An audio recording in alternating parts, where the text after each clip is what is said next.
I am Ethan, 29 years old. Just last month, my own flesh and blood abandoned me at a Paris airport, actively setting me up to be arrested by armed French guards for carrying a stolen passport.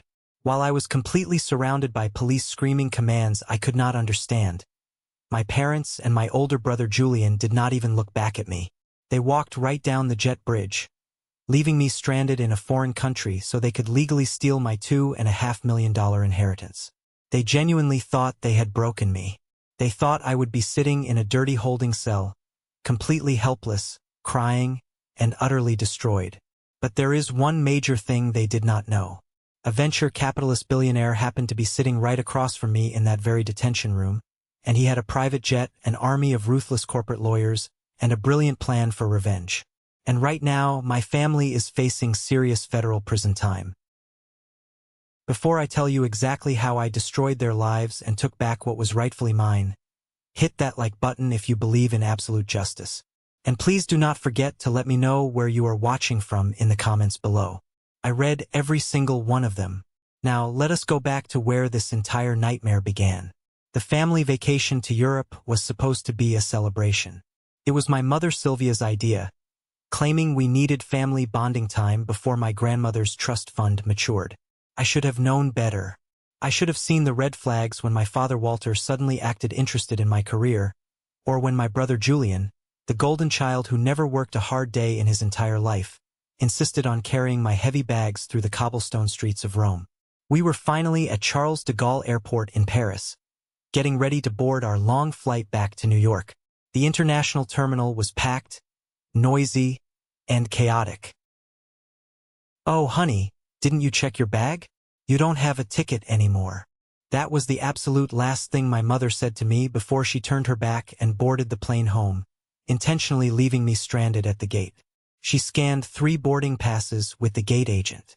Hers, my father's, and my brother Julian's. Mine was mysteriously gone. Panicked, I tried to grab her arm to ask what was going on, but Julian stepped in. He shoved me hard, a deliberate, aggressive push.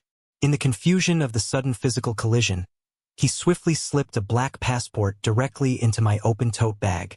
Seconds later, as I stumbled backward toward the security checkpoint, the alarm screamed. It was deafening. Armed French police swarmed me instantly, shouting harsh commands I completely didn't understand. They grabbed my arms, pinning them tightly behind my back. I looked back at the gate, desperately begging for my family's help. My family wasn't panicking. They weren't crying. They were just walking down the jet bridge, leaving me to be arrested in a foreign country with a stolen passport planted in my bag. The next hour was a terrifying blur of aggressive physical searches, cold metal handcuffs, and sheer, paralyzing disbelief. I sat heavily in a glass-walled detention room that smelled intensely like industrial cleaner and stale coffee.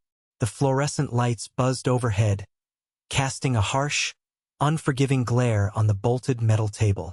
Most people in this situation would be crying. Most people would be screaming for a lawyer or begging the stone-faced guard standing by the door for a single phone call to their embassy. But I didn't cry. I calculated. I am a forensic accountant by trade. My entire job, the way I earn my salary, is to look at a massive, tangled mess of numbers and find the exact story that someone is desperately trying to hide. I track hidden assets in messy divorce cases. I audit massive real estate portfolios. I find the absolute truth when liars try to bury it. So, I looked at my current situation exactly like a complex balance sheet. Item 1. My mother deliberately distracted me and took my real passport while I was looking away. Item 2. My brother Julian planted a stolen passport in my bag during that calculated physical shove. Item 3. I overheard the guards say this specific passport was reported lost yesterday, which meant a mandatory 48-hour identity hold while French authorities rigorously verified who I actually was. Why exactly 48 hours? Then it clicked. The realization hit me harder than the cold metal chair I was sitting on. My grandmother's trust fund. $2,500,000.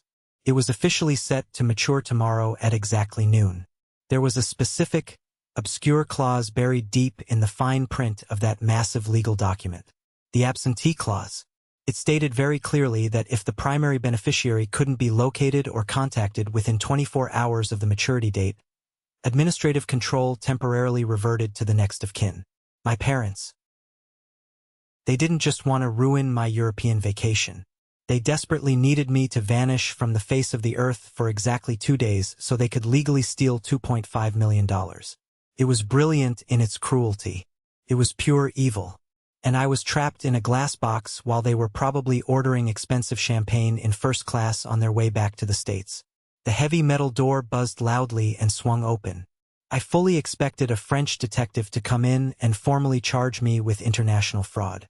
Instead, a man walked in who looked like he owned the entire airport. He wore a tailored charcoal suit that easily cost more than my car, and he moved with the kind of predatory grace you usually see in sharks or high-level investment bankers. He didn't sit down. He stood by the door, studying me intently like I was a column of figures he couldn't quite get to add up. "Ethan Miller," he said.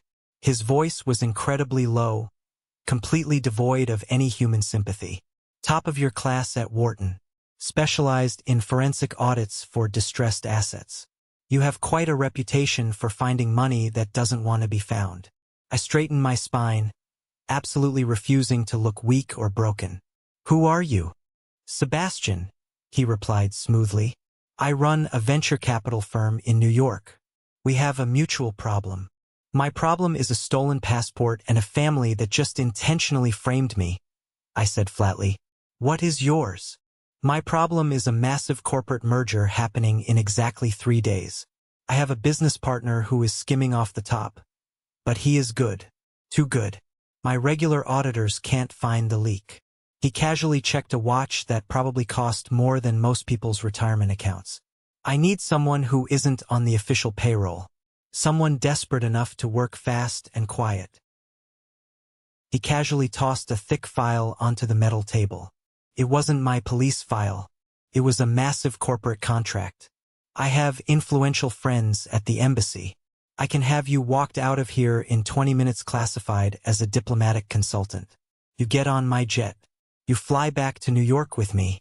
You find my missing money. And in return?" I asked, keeping my voice perfectly steady. "In return, you get your freedom. You get back to New York before your grandmother's trust fund deadline passes. And I personally pay you $20,000 for the job." I looked at him closely.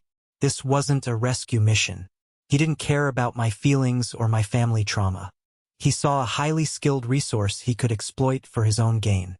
Honestly, it was the most respectful and honest offer I had received in years.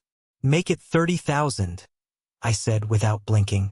"And you cover my legal fees if my family tries to contest the will or drag me into a lawsuit." Sebastian smiled. It wasn't a warm smile. It was the calculating smile of a ruthless man who just closed a highly profitable deal. "Done." I stood up. I didn't look back at the confused guard or the glass box that was supposed to be my cage. I walked out of that room not as a victim but as a strategic partner. My family genuinely thought they had discarded me like garbage. They didn't realize they had just pushed me directly into the big leagues. I thought the absolute worst of the betrayal was over. I was so incredibly wrong. The cabin of Sebastian's private jet was quieter than a local library and much colder than a morgue. We were flying thousands of feet above the dark Atlantic Ocean. He sat across from me, intensely reviewing a complex merger agreement, while I stared blindly at the massive dossier his elite security team had already compiled on my family. Their speed and efficiency were terrifyingly impressive. In less than an hour, they had pulled bank records, private emails, and the full, unredacted legal text of my grandmother's trust. I flipped straight to page 4. There it was, printed in stark black and white. The absentee clause. In the event the primary beneficiary cannot be located or is deemed legally incapacitated 48 hours prior to disbursement, administrative power transfers to the secondary guardians. My parents. They didn't just want the money to pay off some overdue credit cards. They wanted the absolute power to spend it without any oversight. I looked out the small window at the dark ocean below. I knew I should have been heartbroken. I should have been mourning the sudden, violent loss of the family I thought I had. But as I read the legal fine print over and over, the sadness just evaporated completely. In its place, a cold, hard, unyielding rage began to settle deep in my chest. Because the bitter truth was, this wasn't the first time they had done something like this. The memories started hitting me like physical blows. These weren't vague feelings of childhood neglect. These were specific, itemized receipts of every single time I had bankrolled their dysfunction and sacrificed my own life for theirs. I clearly remembered being 22 years old. I had just saved enough money from working double shifts at a terrible retail job to buy my very first car, a reliable used Honda Civic. I was so incredibly proud of it. It meant freedom. It meant I could finally drive to a better-paying job instead of taking a 2-hour bus ride in the freezing rain. 2 days after I brought it home, my father Walter sat me down at the kitchen table. He wasn't angry or demanding. He was absolutely pathetic. He was crying uncontrollably. He confessed that he owed $30,000 to a violent bookie who was actively threatening to break his legs if he didn't pay up by the end of the week. "You're the responsible one, Ethan," he had said to me, gripping my hands with his sweaty palms. "You can fix this. You always fix this." I sold the car the very next morning. I took a massive financial loss on it, but I wired the cash directly to the bookie to save his miserable life. My father didn't thank me. He never apologized for taking my hard-earned money. He just casually asked me for a ride to the dog track the very next weekend, acting like nothing had ever happened. I turned the page of the dossier. My jaw clenched so tight my teeth ached. I remembered the prestigious scholarship to Wharton. It was a full ride. My one golden ticket out of that toxic household. It was my chance to build a real future. But my older brother Julian, the absolute golden child of the family, had just gone through a messy breakup. My mother Sylvia insisted that Julian was deeply traumatized and desperately needed a mental health year in Italy to recover and find himself. They absolutely couldn't afford to send him. Unless, "Ethan, you can just take out student loans," my mother had said to me. Her voice was so entirely reasonable, so calm, as if she were simply asking me to pass the salt at a Thanksgiving dinner. "Julian is fragile. He needs this cultural experience. You're strong. You can handle the debt." My Aunt Martha, who always played the role of the sweet peacemaker at family gatherings, had chimed in. "Ethan, family is everything. Your brother will pay you back when he finds his footing. Don't be selfish with your college fund." I gave up the Wharton scholarship money so my grown brother could eat expensive gelato in Florence while I worked the brutal graveyard shift at a local data center just to pay my community college tuition. For years, I told myself this was what true love looked like. I told myself that being called the strong one was a genuine compliment. I was completely wrong. It was just a highly effective tool they used to keep me compliant. I looked over at Sebastian, who was silently watching me over the gold rim of his espresso cup. "You realize what you are to them, don't you?" he asked quietly, his voice cutting through the hum of the jet engines. "Yes," I said, staring at the financial records that detailed their endless debts. "I'm not a son. I'm an insurance policy." They had spent 29 years carefully training me to be highly competent. Not so I could succeed and build my own life, but so I could always be there to clean up their disastrous messes. They groomed me to be the perfect fixer, the ultimate reliable safety net. And now that the big $2.5 million payout was finally coming, they were cashing me out completely. They genuinely thought they had broken me at that Paris airport. They thought stripping me of my passport, my phone, and my dignity would leave me entirely helpless. But they forgot one crucial thing. They were the exact people who taught me how to survive without any resources. They were the ones who forced me to become a ruthless shark just to keep my head above water in their sea of chaos. I reached into my leather bag and pulled out the high-end laptop Sebastian had provided for me. "What are you doing?" he asked, raising an eyebrow. I opened a blank, secure document. "I'm drafting an incorporation agreement for a shell company," I said, my fingers flying across the backlit keys with practiced speed. "They want a quick, massive payout. I'm going to give them an opportunity they absolutely can't refuse." "You're going to trap them?" Sebastian stated. It wasn't a question. It was a recognition of a fellow predator. They trained me to fix their messes, I said, staring hard at the cursor blinking on the bright white screen. Now, I'm going to fix them permanently. I thought I understood the depths of their depravity. But I had not yet seen what my brother was doing on social media while I was locked in a cage. We landed safely at Teterboro Airport just as the early morning sun was bleeding over the iconic New York City skyline. Sebastian's private driver was waiting right on the tarmac next to a sleek, black Rolls-Royce. There were no long customs lines, no tedious questions from border agents. Having extreme wealth doesn't just buy expensive things. It buys you incredible shortcuts through life's biggest obstacles. 30 minutes later, I was sitting dead center in the war room of Sebastian's sprawling penthouse in Tribeca. It was a stunning fortress of floor-to-ceiling glass and cold steel, completely detached from the chaotic mess my personal life had suddenly become. Before doing anything else for myself, I honored my contract. I spent the next 2 hours digging deep into Sebastian's corporate accounts. Using advanced forensic accounting software, I traced a complex web of dummy invoices and offshore transfers. I found his missing funds and handed him the undeniable proof of his partner's embezzlement before my coffee even got cold. I held up my end of the bargain. Now, I had his full technological arsenal at my disposal. My security team has successfully set up a complete mirror of your personal cloud accounts, Sebastian said, smoothly sliding a sleek tablet across the polished mahogany table toward me. You might want to brace yourself. I didn't brace. I just tapped the glowing screen.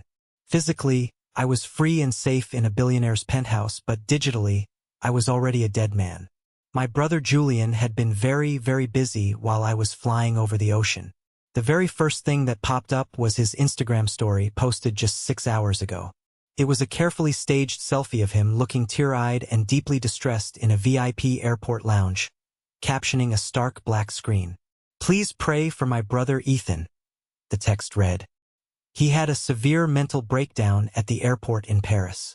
We are doing everything we can to get him professional help.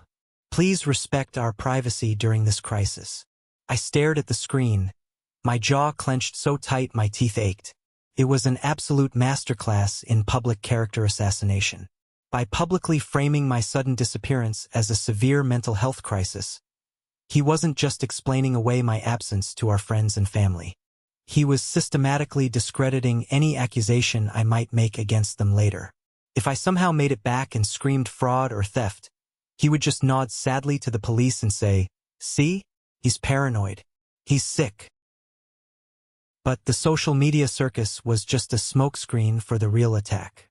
The true, devastating damage was waiting for me in my mirrored email inbox. My mother, Sylvia, had sent a high-priority, urgent message directly to Chloe, the executive director of the trust fund. This was the woman who had hugged me at my grandmother's funeral, promising to protect my interests. Subject line, emergency guardianship, disbursement of funds. Attached to the email was a highly official-looking scanned document.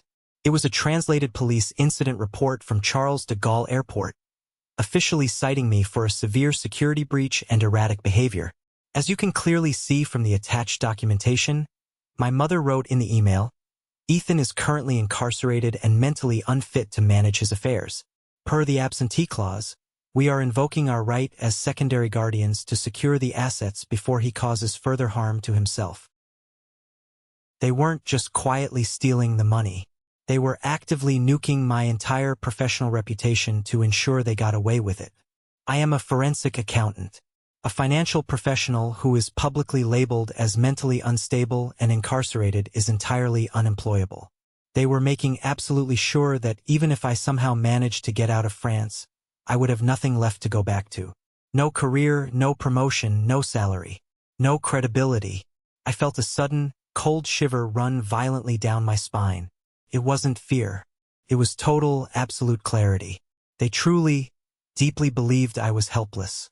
They thought I was sitting on a concrete floor in a French holding cell, crying into my dirty hands, desperately waiting for them to eventually show mercy and save me.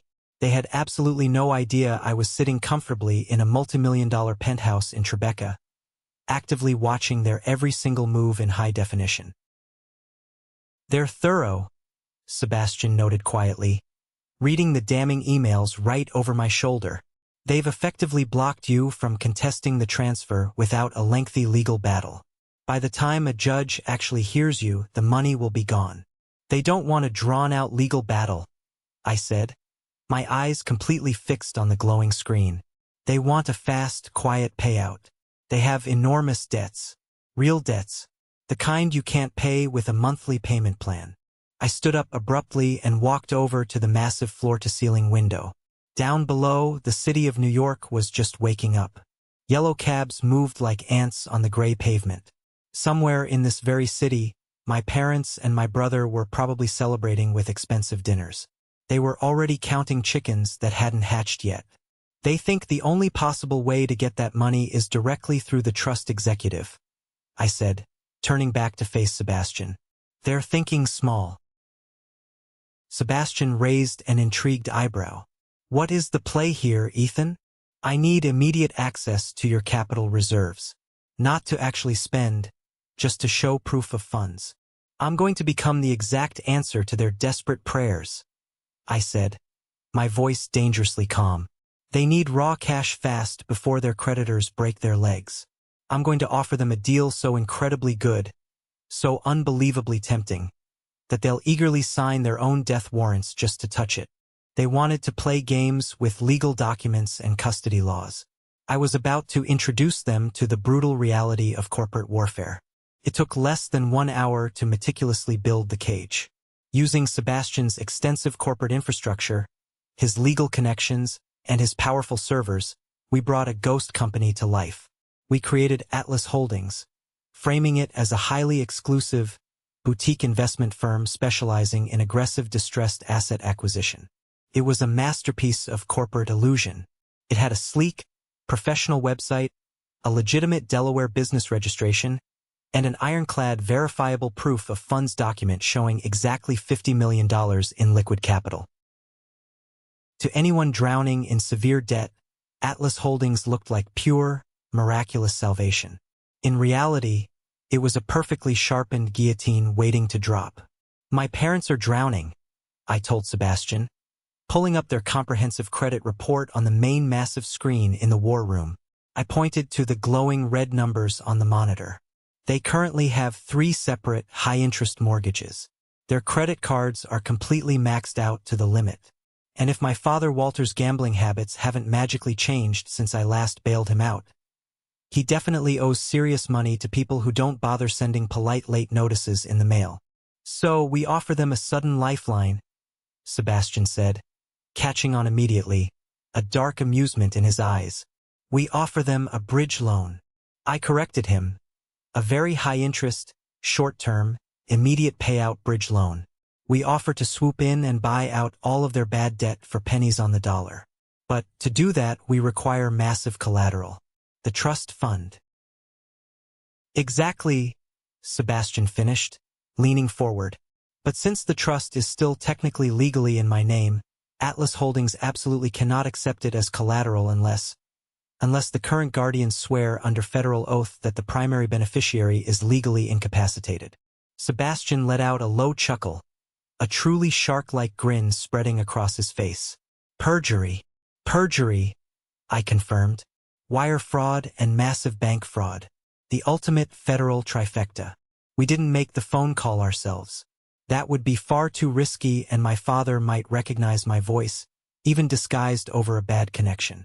Sebastian immediately brought in Marcus Thorne, a ruthless corporate attorney who specialized in devastating hostile takeovers. Marcus had a deep, intimidating voice that sounded like crushed gravel tightly wrapped in expensive silk. He sounded exactly like the kind of powerful man who made huge problems disappear for a very high price. We sat silently in the war room, listening intently on the high-fidelity speakerphone as Marcus dialed my father's personal cell number. It rang twice. Hello. Walter's voice came through. It was tight, defensive, and deeply anxious. He was probably terrified, expecting a vicious debt collector, or maybe someone from the HOA complaining about unpaid dues. Mr. Miller, this is Marcus Thorne, legal counsel representing Atlas Holdings. Marcus stated, projecting absolute, unwavering authority. We have recently acquired a large portfolio of distressed liabilities that unfortunately includes your outstanding promissory notes. We are looking to liquidate these positions immediately. I closely watched the audio waveform spike and flatline on the large monitor. My father was dead silent on the other end. He was terrified. I don't have the liquid cash right now, Walter finally stammered, his voice trembling. We are currently waiting on a large family trust disbursement, but there are some unexpected administrative delays. Delays make my partners extremely nervous, Mr. Miller, Marcus said, his tone perfectly bored and dangerously impatient. However, Atlas Holdings is occasionally willing to consolidate your type of severe debt into a single, clean bridge loan, heavily secured against that trust. We can wire the full funds to your account this very afternoon, clearing your ledgers completely. But we must close the file today. Non-negotiable. Today, Walter's voice cracked, a mix of sheer panic and sudden, overwhelming hope. Yes, we can absolutely do today. Excellent, Marcus continued smoothly. There is just one minor compliance issue. Our internal due diligence shows the trust is legally in your son's name. For us to legally accept it as collateral, we need absolute legal assurance that you have sole administrative authority to encumber these assets. I held my breath.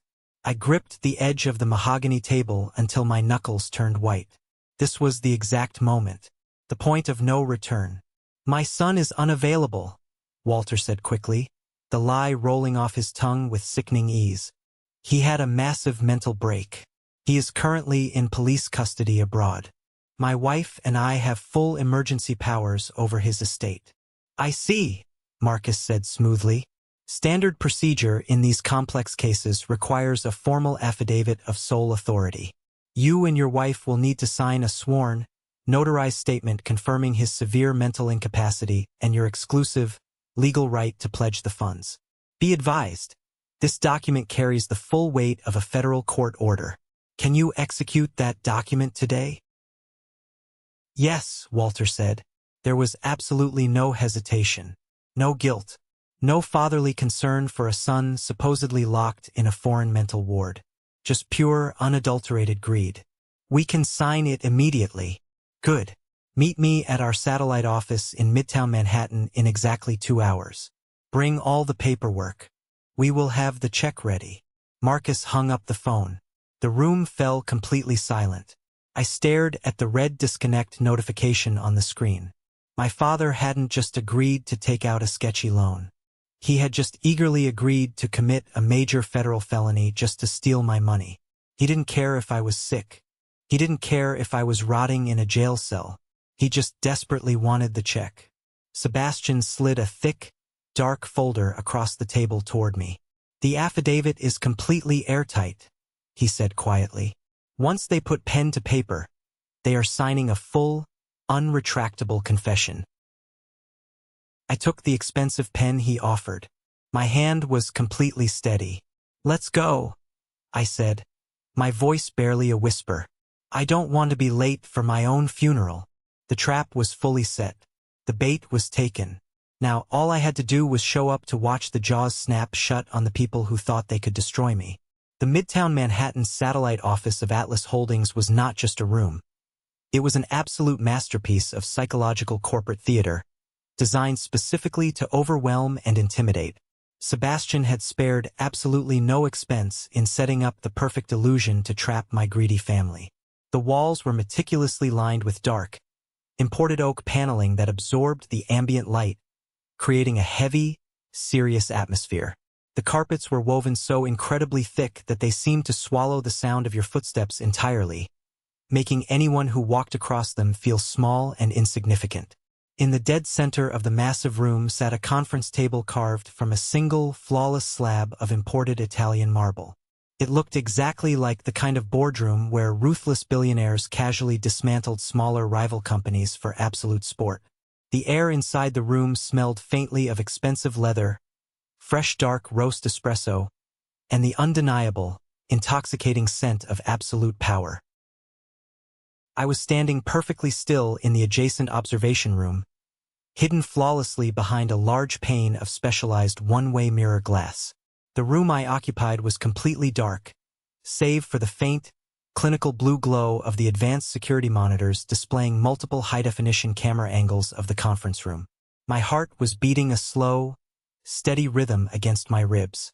I felt completely detached from the situation, almost as if I were watching a high-stakes true crime documentary about complete strangers, rather than witnessing the absolute destruction of my own biological family. At exactly 2 o'clock in the afternoon, the heavy oak doors of the conference room swung open with a solid thud. Marcus Thorne walked in first, projecting the icy, unwavering demeanor of a man who held the fates of thousands of employees safely tucked inside his expensive leather briefcase. Following closely behind him were my parents, Walter and Sylvia. Trailing them, casually typing away on his smartphone, was my older brother Julian. I leaned closer to the cold glass, my eyes narrowing as I observed them. They absolutely did not look like concerned, terrified people whose youngest son was supposedly rotting in a foreign jail cell undergoing a severe mental breakdown. They looked positively radiant. They looked like lottery winners arriving to collect an oversized check. My mother, Sylvia, was wearing a brand new, clearly expensive designer coat that she absolutely could not afford on her maxed-out credit lines. To my absolute disgust, she was also wearing my late grandmother's vintage pearl necklace. It was the exact same grandmother whose massive inheritance they were currently plotting to steal through fraudulent means. My father walked into the room with a renewed, arrogant swagger. His shoulders were pulled back confidently, the heavy, crushing weight of his massive, violent gambling debts temporarily lifted by the glorious promise of an immediate, massive cash payout. He looked around the luxurious corporate office with hungry, intensely greedy eyes, visibly calculating how much wealth was concentrated in this single room. And then there was Julian, the golden child of the Miller family. He was wearing a sharply tailored suit that I knew for an absolute fact he had purchased using a high-limit credit card registered under my name 2 years ago. He was grinning widely, casually stopping to take a quick selfie in the reflection of the glass, completely oblivious to the terrifying fact that I was standing less than 3 feet away on the other side, watching his every single narcissistic move. "Please, have a seat," Marcus Thorne said, his deep voice carrying easily across the large room as he gestured to the plush leather chairs arranged neatly around the marble table. His tone was smooth, incredibly professional, and entirely devoid of any human warmth. My family practically scrambled to sit down, eager to please the powerful man who currently held the giant checkbook. Marcus deliberately took his time. He opened his leather briefcase with a satisfying click and pulled out a thick, heavy stack of dense legal documents, placing them squarely in the exact center of the table. He did not offer them water. He did not offer them coffee or pleasantries. He established the dominant power dynamic immediately and ruthlessly.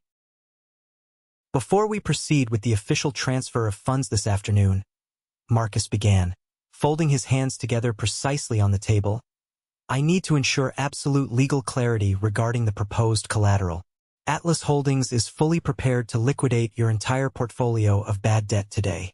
We have drafted a comprehensive buyout agreement that covers all 3 of your currently defaulted mortgages, your outstanding high-interest personal loans, and the assorted credit lines you have unfortunately maxed out. In exchange for clearing this massive ledger, we absolutely require the immediate assignment of the Miller Family Trust as our primary collateral." Walter nodded eagerly, practically salivating at the thought of wiping his slate clean without having to do a single day of honest work. "Yes, exactly. The trust fund. $2.5 million. It is more than enough to cover our current liabilities and leave a substantial surplus." "Indeed it is," Marcus replied smoothly, his face an unreadable mask. "However, as we discussed on our preliminary telephone call, the trust is currently officially registered under the name of Ethan Miller. For Atlas Holdings to legally assume control of this specific asset, we must rigorously verify that you possess the absolute legal right to pledge it. The heavy document resting directly in front of you is a binding federal affidavit. By signing it, you are officially swearing under severe penalty of perjury that Ethan Miller is currently severely mentally incapacitated, currently incarcerated abroad, and entirely incapable of managing his own legal and financial affairs, thereby legally activating your emergency guardianship powers as next of kin. My mother, Sylvia, reached out and gently touched the thick document. She did not even flinch at the terrifying legal language. "He is," she said smoothly, her voice suddenly dripping with a sickeningly fake maternal sorrow. "My poor, sweet son suffered a devastating psychological break at the airport in Paris just days ago. He became violently erratic, unpredictable. The French authorities had absolutely no choice but to detain him for the safety of others. It completely breaks a mother's heart, but we must protect his financial assets from his own destructive behavior until he can be properly medicated." I gripped the edge of the security console in the observation room so hard my knuckles turned completely white. The sheer, unadulterated audacity of her lies. The seamless, practiced ease with which she delivered that massive fabrication to a corporate attorney was genuinely chilling. She had clearly rehearsed this exact speech. She had probably practiced her sad, highly concerned mother routine in the bathroom mirror that very morning to ensure the performance was flawless. "I require significantly more than verbal assurances, Mrs. Miller," Marcus stated flatly, pushing a heavy, silver Mont Blanc pen across the smooth marble table toward her. "This specific federal affidavit requires both of your legal signatures, and it must be officially notarized on the premises. The gentleman standing quietly by the door is a court-appointed notary public. He will closely witness the execution of this document. I must remind you, because absolute compliance is paramount to Atlas Holdings, that intentionally signing a false affidavit to secure a financial loan constitutes severe wire fraud, bank fraud, and federal perjury. Are you absolutely certain you wish to proceed with this transaction?" Marcus gave them one final, incredibly clear chance. One massively glaring, legally mandated exit ramp. If they had even a single ounce of human conscience, if they possessed even a microscopic shred of genuine parental love left for me, this was the exact moment they would stop everything. This was the moment they would look at the terrifying federal warning printed on that paper, realize the truly monstrous crime they were committing against their own flesh and blood, and walk away from the table. I watched my father pick up the silver pen. He did not hesitate for even a fraction of a second. He did not look at my mother for confirmation or reassurance. He just pulled the heavy document toward him, flipped directly past the warnings to the signature page, and signed his name with a rapid, violent scrawl. "There," Walter said, pushing the paper toward my mother with a satisfied sigh. "Done. Now about the wire transfer. How quickly can the funds actually hit my checking account? I have some very pressing deadlines with certain individuals who do not like to wait." My mother picked up the pen next. She signed her name with elegant, sweeping loops, looking incredibly pleased with herself. "We just want to put this entire ugly chapter behind us and focus on healing," she added, handing the pen directly to Julian.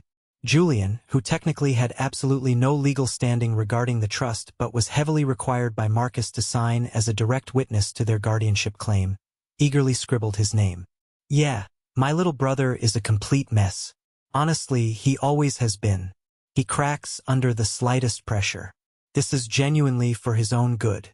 He absolutely does not know how to handle real money anyway. He would just waste it." They laughed. My family actually sat in that beautiful, high-end corporate office and laughed together while they casually, brutally signed away my entire life, my reputation, and my future. The notary stepped forward from the shadows, silently stamping the heavy document and formally signing his own name, permanently making it an official, binding legal instrument. Marcus Thorne picked up the signed affidavit, carefully reviewing the wet ink to ensure every line was filled correctly. He closed the thick file with a loud snap and placed it safely inside his leather briefcase. The trap had officially, irrevocably snapped shut. "Excellent," Marcus said, standing up to his full height. "The legal documentation is now perfectly in order. Now, I believe you are fully ready to meet the principal director of Atlas Holdings to finalize the disbursement of your funds." Walter frowned slightly, looking suddenly confused. "The principal director? I thought you were handling the entire transaction, Mr. Thorne. You said you had the authority." I am merely the legal counsel for this firm, Marcus replied, a faint, highly dangerous smile finally appearing on his stoic face. The true owner of the capital heavily prefers to look his clients directly in the eye before closing a deal of this magnitude. Marcus reached down and pressed a small, hidden button under the conference table. That was my cue. I turned away from the one-way glass and walked purposefully toward the heavy oak doors of the conference room. I was wearing a perfectly tailored navy blue suit that Sebastian had generously provided for me. My shoes were polished to a flawless mirror shine. My posture was incredibly straight, completely commanding, and entirely free of the crushing, suffocating weight of their lifelong expectations. I was no longer the reliable, pathetic safety net they had abused for decades. I was the executioner, and it was time for the final act. I pushed the heavy doors open and stepped boldly into the room. The heavy oak doors closed behind me with an incredibly loud, definitive click. The sound echoed sharply in the massive, otherwise silent conference room. For a solid 3 seconds, absolutely nobody moved a single muscle. My family just sat there and stared at me, their brains completely short-circuiting, desperately trying to process the physically impossible image standing right in front of them. My father's jaw literally dropped wide open. The healthy, confident color completely drained from his face in an instant, leaving him looking like a sick, terrified ghost who had just seen his own grave. My mother's hand flew up violently to clutch the vintage pearl necklace tightly at her throat, her eyes widening to the size of saucers with sheer, unadulterated horror. Julian, who was halfway through typing another fake, attention-seeking sympathy post on his phone, froze completely, his thumb hovering uselessly over the glowing screen. "Hello, Walter. Hello, Sylvia," I said, my voice cutting through the heavy, suffocating silence like a freshly sharpened razor blade. I intentionally did not call them Mom and Dad. I officially lost those parents the exact moment they purposefully left me stranded at Charles de Gaulle Airport with a stolen identity. "Julian, I see you bought a brand new suit. I sincerely hope you kept the receipt, because you are going to need the refund for commissary money." "Ethan?" my mother finally gasped, her voice trembling violently as she tried to form words. She gripped the sharp edge of the marble table to physically steady herself. "How? What on earth are you doing here? You are supposed to be in Paris. You are supposed to be locked in a hospital getting help. In a dirty French holding cell, actually." I corrected her smoothly, walking slowly and deliberately toward the head of the long table. "Because somebody mysteriously slipped a reported stolen passport directly into my bag right before the security checkpoint. A truly fascinating turn of events, do you not think?" Walter stood up abruptly, his chair scraping loudly and aggressively against the expensive carpet. He was breathing heavily, deep panic setting in as his limited brain tried to find an escape route. "This is a massive mistake. Mr. Thorne, what exactly is going on here? Why is my son suddenly in your office? We came here in good faith to finalize a bridge loan with Atlas Holdings." Marcus Thorne casually leaned back against the dark wood paneling of the wall, calmly crossing his arms over his chest. He looked highly entertained by the unfolding chaos. "You are indeed finalizing a loan, Mr. Miller. I told you very clearly that the principal director of Atlas Holdings wanted to look you directly in the eye before handing over the money. Allow me to formally introduce my highly esteemed client, Ethan Miller, the sole proprietor, founder, and majority shareholder of Atlas Holdings." The absolute, deafening silence that rapidly followed that single statement was the most beautiful, satisfying music I had ever heard in my entire 29 years of life. My parents looked frantically back and forth between me and Marcus Thorne, the terrifying, crushing reality of the situation slowly breaking them like a physical weight. They had not just walked into a high-end corporate office seeking a bailout. They had walked directly into my carefully constructed slaughterhouse, completely of their own free will. "You haven't signed the paperwork yet?" I noted casually, picking up the heavy silver pen from the marble table and twirling it in my fingers. "Oh wait, my mistake. You absolutely did." I leaned forward, placing both of my hands firmly on the table, and looked directly into my father's deeply terrified eyes. "You were about to casually commit perjury to steal from your own son," I said calmly, stating it not as a wild accusation, but as an undeniable, heavily documented fact. "You just eagerly signed a sworn, notarized federal document formally stating I was severely mentally incapacitated.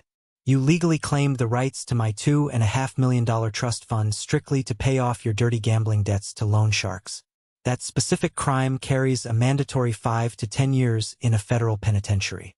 I strongly dare you to deny what you just did." He froze completely. He couldn't speak a single word. The trap had sprung so perfectly, so violently, that it knocked the breath entirely out of his lungs. Then Julian stepped forward. He always genuinely thought he was the smartest, most capable person in any room. He always thought he could smoothly manipulate his way out of any consequence because our parents had always shielded him. He suddenly smiled, a nasty, highly desperate smirk spreading across his face, and he aggressively held up a sleek black smartphone. It was my phone, the exact phone they had stolen from me at the airport to ensure I couldn't call for help. "You really think you are so smart, Ethan?" Julian sneered, his voice dripping with venom and misplaced confidence. "You think you trapped us in this fancy room? While you were busy flying back here playing corporate CEO, I accessed your accounting firm's highly secure server through your stolen phone. I downloaded every single one of your top clients' highly sensitive financial files. Everything. The offshore accounts, the aggressive tax strategies, the massive real estate portfolios." Julian took a highly aggressive step toward me, brandishing the phone like a loaded weapon. "An automated email to the National Ethics Board and to your firm's managing partners goes out in exactly 10 minutes. You will absolutely lose your license. You will lose your very lucrative job. You will face massive, career-ending corporate lawsuits for severely breaching client confidentiality. Your entire career will be permanently over before lunchtime. So here is the new deal, little brother. You physically rip up that signed affidavit right now, you willingly hand over the trust fund access to us, or I press send and destroy your entire life. Choose." He actually thought he had me cornered. He genuinely thought he had found the perfect, unbreakable leverage to force me back into submission. I didn't panic. I didn't flinch. I didn't even raise my voice. I just calmly reached into my suit jacket pocket and pulled out my newly purchased phone. With a single, deliberate tap on the screen, the massive flat-screen monitor mounted on the conference room wall suddenly flared to blinding life. The large screen displayed a highly complex web of security logs, precise GPS locations, raw IP addresses, and exact, unalterable timestamps. "That passcode on my phone wasn't a careless mistake, Julian," I said softly, watching his arrogant smile begin to rapidly waver. "It was carefully placed bait." I pointed directly to the glowing red data flashing on the screen. "You see, my stolen phone was officially logged into French police custody at the exact moment the server breach occurred. I have the official translated police reports and the international tracking data to definitively prove it. You didn't just hack a private company server to find some dirty secrets. You actively used a stolen device to commit massive international cyber fraud across state and national borders." Julian's face completely collapsed. The color rapidly drained from his cheeks as the horrifying reality of his profound, staggering stupidity finally caught up with him. "My firm's servers are heavily monitored by top-tier security," I continued relentlessly, ensuring he understood the magnitude of his failure. "The exact moment you initiated that unauthorized download, you triggered an automatic, silent alert directly to the FBI Cybercrimes Division. You practically handed them your exact IP address and your physical location in Manhattan on a shiny silver platter." The quiet man who had been standing patiently by the door, the notary who had formally stamped their documents, suddenly stepped forward and pulled a heavy gold badge from his inside suit pocket. "I am Special Agent Harris with the Federal Bureau of Investigation," he announced, his voice booming with undeniable authority. "I am a court-appointed notary and a mandatory federal fraud reporter. That signature you eagerly placed on that document makes this a clear-cut case of federal perjury and severe wire fraud. Sebastian Vance, who had been thoroughly enjoying watching the entire scene through the security cameras, casually strolled into the room through a discreet side door. He checked his expensive watch again, looking perfectly bored with their pathetic display. The local detectives and federal agents have been actively listening in the next room for the past 20 minutes. I believe we have absolutely everything we need to put them away for a very long time. Right on his cue, the heavy oak doors burst open again. Two fully uniformed NYPD officers and two plainclothes federal agents strode aggressively into the room, their expressions grim and highly determined. Julian dropped my stolen phone onto the marble table as if it had suddenly caught fire. He backed away rapidly, his hands raised high in the air in immediate surrender. My father collapsed back heavily into his leather chair, tightly holding his chest, audibly gasping for air as his world ended. My mother began to hyperventilate wildly, tears completely ruining her expensive makeup as she realized there was no manipulating her way out of federal cuffs. "You wanted my hard-earned career or my grandmother's inheritance?" I said quietly, leaning down to look my brother directly in his terrified, panicked eyes. "You lose both. You lose everything. Let's pause for a moment. Thank you for staying with me this far, you're truly amazing. Please help me by liking the video and commenting the number 1 below so I know you've been here with me until this point. This not only helps more people discover this story, but also lets me know that my experiences mean something to someone. Your support is the greatest motivation for me to keep sharing the rest of this journey." The sharp, metallic sound of steel handcuffs clicking tightly around my father's wrists was the absolute loudest noise in the entire room. There was no chaotic shouting, no dramatic physical fight, no grand speeches of defiance. Just the brutal, heavy, undeniable consequences of their own incredibly greedy actions finally crashing down upon them with the force of a freight train. The federal agents systematically read them their Miranda rights, their voices devoid of any emotion. "You have the right to remain silent. Anything you say can and will be used against you in a court of law." The words, usually heard only safely through television screens from the comfort of a living room couch, echoed loudly off the expensive wood paneling, making the horrifying situation terrifyingly real for the Miller family. My mother, Sylvia, suddenly broke away from the strong grip of the officer holding her right arm. She lunged frantically toward me, her face a horrific mask of desperate, pathetic panic. She fell heavily to her knees right in front of me, aggressively grabbing the expensive fabric of my tailored trousers. "Ethan, please!" she sobbed violently, completely abandoning her sophisticated, controlled facade. "Please, you absolutely cannot do this. We are your parents. We gave you life. You know your father is very sick. His gambling is a terrible illness. He didn't truly mean to hurt you. Julian made a stupid mistake because he was stressed. Please, tell these officers it was just a big family misunderstanding. We are family. You fix things, Ethan. Fix this." I looked down at the weeping woman who had intentionally, coldly abandoned me in a foreign country without a single second thought.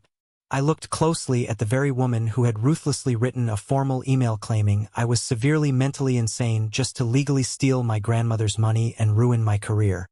I gently but incredibly firmly pried her trembling hands off my clothes.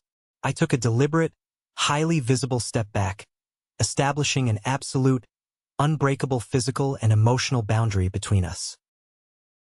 "You aren't my family," I said, my voice completely steady, calm, and devastatingly cold. "You are just highly toxic people I unfortunately share DNA with. Real family doesn't intentionally leave you stranded in Europe to face armed police. Real family doesn't try to systematically destroy your entire career to conveniently pay off violent loan sharks. You made your incredibly selfish choices, Sylvia.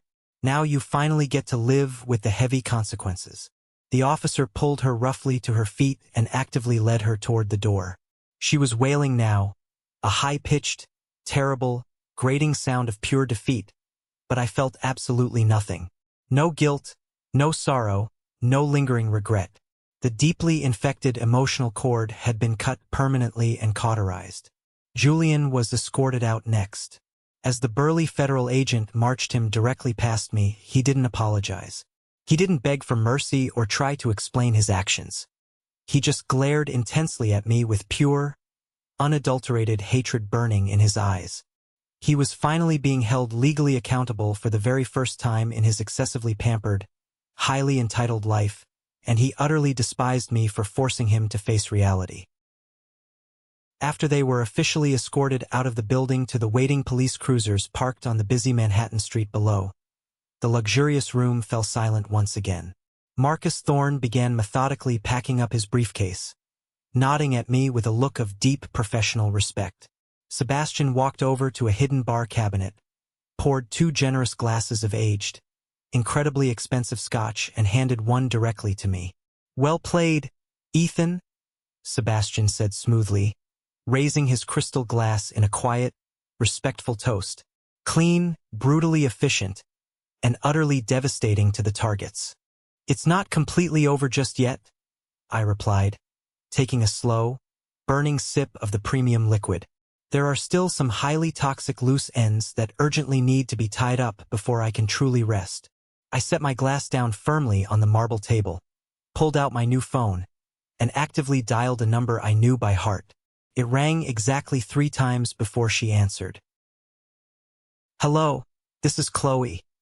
The familiar voice of the trust fund director came through the line, sounding perfectly professional, highly pleasant, and entirely clueless about the bloodbath that had just occurred.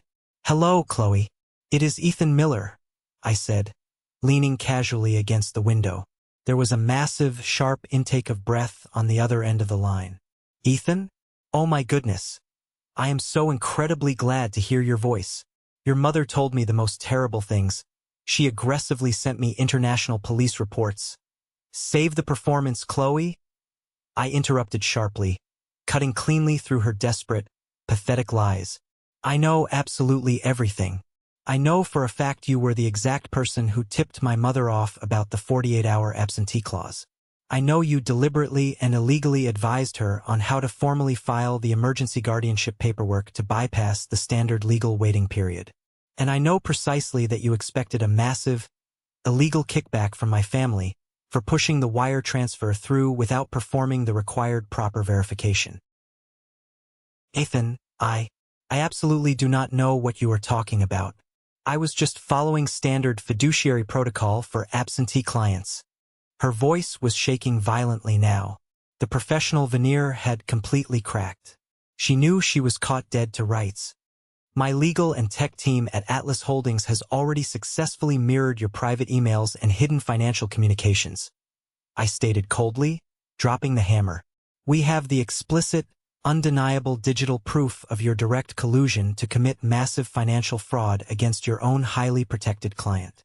By tomorrow morning, the federal authorities will have a signed warrant for your immediate arrest, and the National Ethics Board will permanently, irrevocably strip you of your fiduciary license. You are going to lose absolutely everything, Chloe. Have a pleasant evening." I hung up the phone instantly, purposely not waiting for her hysterical response or inevitable begging. Next, I confidently dialed Aunt Martha, the sweet, highly manipulative woman who had always actively shamed me into giving up my hard-earned resources for the supposed good of the family. She answered cheerfully, completely unaware of the massive bomb that had just absolutely obliterated her brother's life. "Ethan, sweetie, where are you? We have been so worried," she chirped falsely. "I'm in New York, Martha," I said flatly, refusing to use her familial title. "I just wanted to call and let you officially know that Walter, Sylvia, and Julian have just been aggressively arrested by the FBI for federal perjury, severe wire fraud, and international cybercrimes."